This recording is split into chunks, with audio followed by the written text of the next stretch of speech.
mbalimbali ya jiji la Dar es Salaam. Kwa ujumla, maeneo mbalimbali jijini Dar es Salaam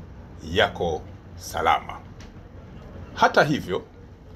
tarehe 24 mwezi wa 4 mwaka huu wa 25 majira ya saa 5 asubuhi huko maeneo ya Coco Beach, Oyster Bay jijini Dar es Salaam kwenye wilaya ya Kinondoni, mtu mmoja mwanaume anayekadiriwa kuwa na umri kati ya miaka 30 hadi 35 alikutwa akiwa kwenye mchanga wa fukwe wa bahari, hajitambui, huku akiwa amefungwa bandeji ngumu ya muda mrefu maarufu kama POP kwenye mkono wake wa kulia. Taarifa hiyo ilifikishwa kwenye kituo cha polisi na vijana wanaofanya biashara ndogo ndogo eneo lile, wapatao 4, ambao waliuona mwili huo wa mtu huyo ambaye hawamtambui wala hawajui makazi yake ni wapi. Polisi walifika eneo la tukio na kumchukua mtu yule, na baada ya kufikisha kwenye hospitali ya Mwananyamala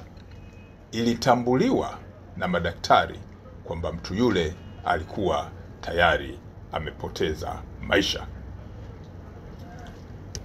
Chanzo cha kifo chake kinachunguzwa, lakini kujua mtu huyo ni nani, anatokea wapi, lakini alikuwa akipata matibabu wapi kuhusiana na mkono wake ule wa kulia ambao ulikutwa ukiwa na bendeji ngumu ya muda mrefu ambayo ni maarufu kama POP. Mwili wa marehemu huyo umehifadhiwa katika hospitali ya Kilwa hapa jijini Dar es Salaam.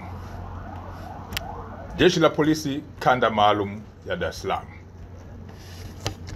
kwa kushirikiana na maafisa wa maendeleo ya jamii, jinsia, wanawake na makundi maalum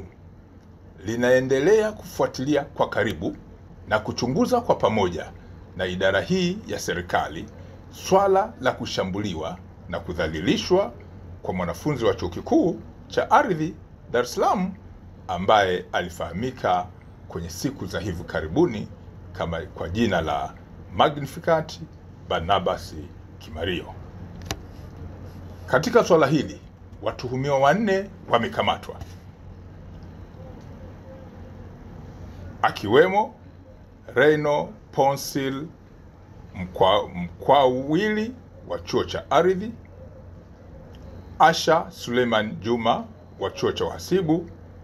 na Mwemba Baton Mwemba maarufu kama Mwijaku wa Dar es Salaam. Watu hawa waliokamatwa ni 3 ambao wanatuhumiwa kuhusiana na swala hili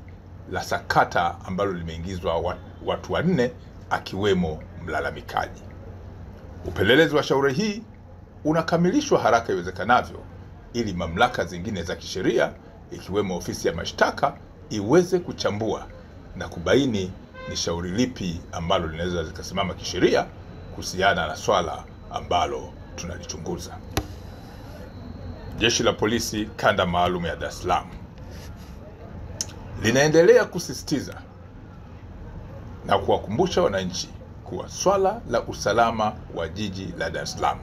ni la kila mwananchi, lakini kwa kushirikiana na jeshi la polisi pamoja